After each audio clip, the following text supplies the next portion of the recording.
Actually, she just recently reconnected with her long-lost daughter. Nakakaawa nga yung anak ni HNR kasi nabiktima ng hit and run. Alam niyo po ba kung ano yung name ng anak niya? I believe her daughter's name is Billy. May kasunduan kami ni Leon. Kaya dapat inaalam mo muna yung mga bagay-bagay bago ka nagdedesisyon ng sarili mo. Hindi ko kasi alam na kailangan pala magpaalam ng tunay na nanay tungkol sa anak niya. Sana. Sino ka bang talaga, Hannah Rodriguez? Ikaw nga ba ang nanay ni Billy? Paano kayo nagkaroon ng connection kay Leon?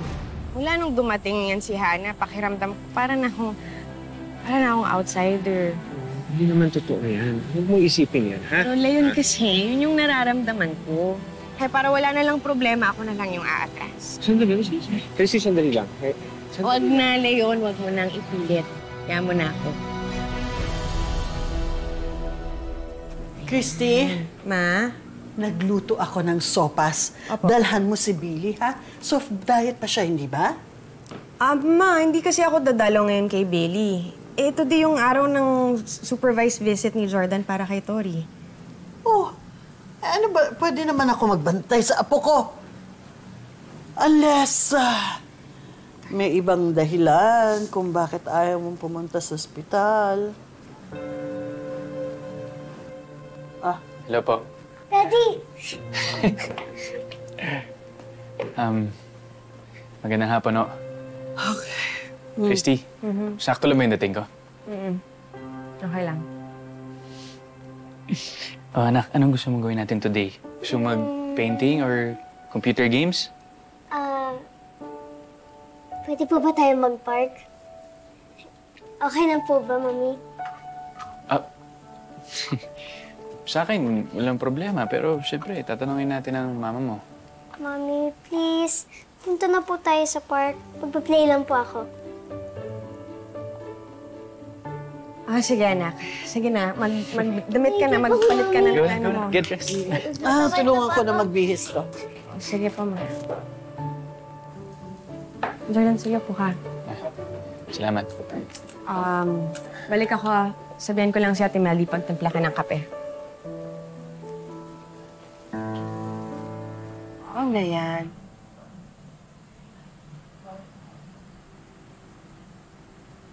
Kausa, hanggang ngayon kasi hindi pa rin ako kinakausap ni Christy.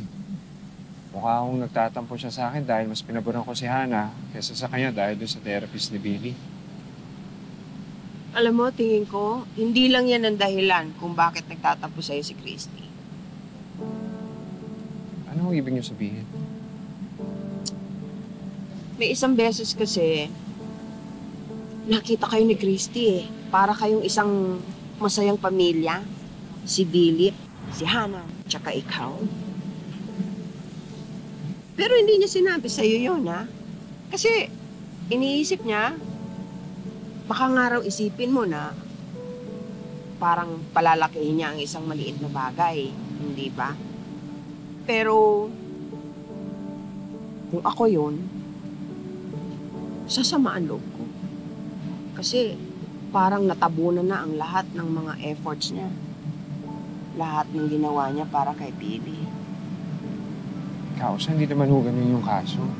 Malaking tulong sa akin, sa amin si Christy. Sa kanya nga ako humuhugot ng lakas para matapos ko lahat ng problema ko, malagpasan ko lahat ng problema ko. Kaso nga, hindi yun ang dating. Iba ang dating kay Christy. Magmula nang dumating si Hannah, ang feeling niya, parang nabaliwala na siya. Kasi ang lakas pa naman ng personalidad ni Hannah, hindi ba? At pakiramdam niya, yung lahat ng efforts niya, hindi na na-appreciate. Ano ang dapat mong gawin? Gusto ko naman patunayan na mali yung iniisip niya. Aba, edi puntahan mo. Ngayon. Suyuin mo. Huwag kang mag-alala kay Billy. Kami na ang bahala ni Quago kay Billy. Ayusin mo na muna yung problema ninyo ni Christy.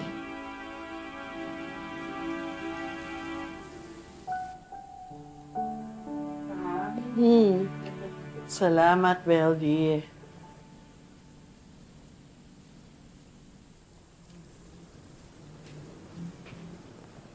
Ma. Magandang araw ho. Leon, anong ginagawa mo dito? Andyan ho ba si Christy? Gusto ko lang kung sana siya makausap. Wala siya dito. Ngayon kasi yung araw ng dalaw ni Jordan, kaya dinala nila si Tori sa park.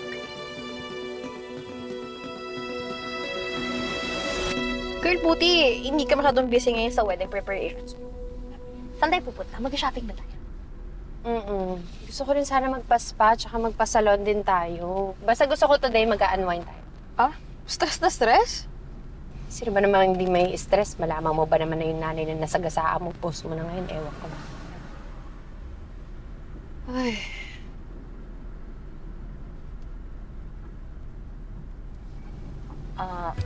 Girl, ayokong makadagdag sa stress mo pero di ba sila Jordan?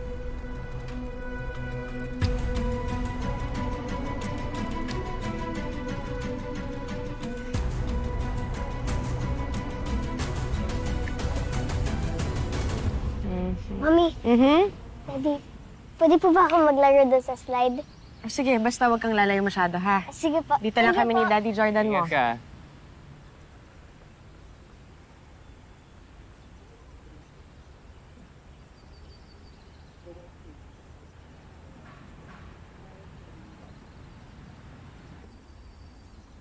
Ayos ka lang ba? Ayos lang ako, Jordan. Ang lalim kasi na iniisip mo eh. May problema ba, Christy? Okay lang ako, Jordan. Wag mo na akong intindihin. Alam mo, ang tagal na kitang kilala. Kahit papaano alam ko kapag may dinadamdam ka. Anong problema? Nandito naman ako, pwede mong kausapin. Alam po, awkward na magkwento ka sa akin dahil sa mga nangyari. Pero baka pwede mo isipin na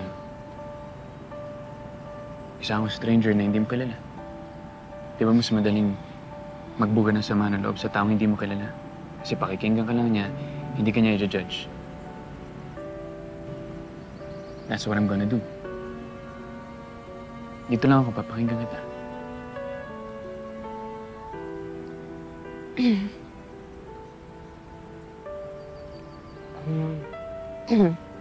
Bumalik na kasi yung biological mom ni baby. Akala kasi naming lahat na patay na siya nung nakarang 15 taon. Pero buhay pa pala siya. Ayon sila ngayon yung nagbabantay kay Billy sa ospital.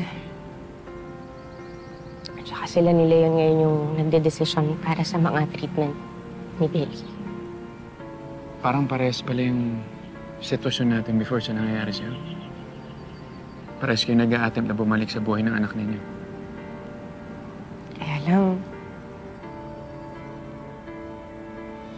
ngayon kasi ako na yung nasa pwesto ni Shira eh.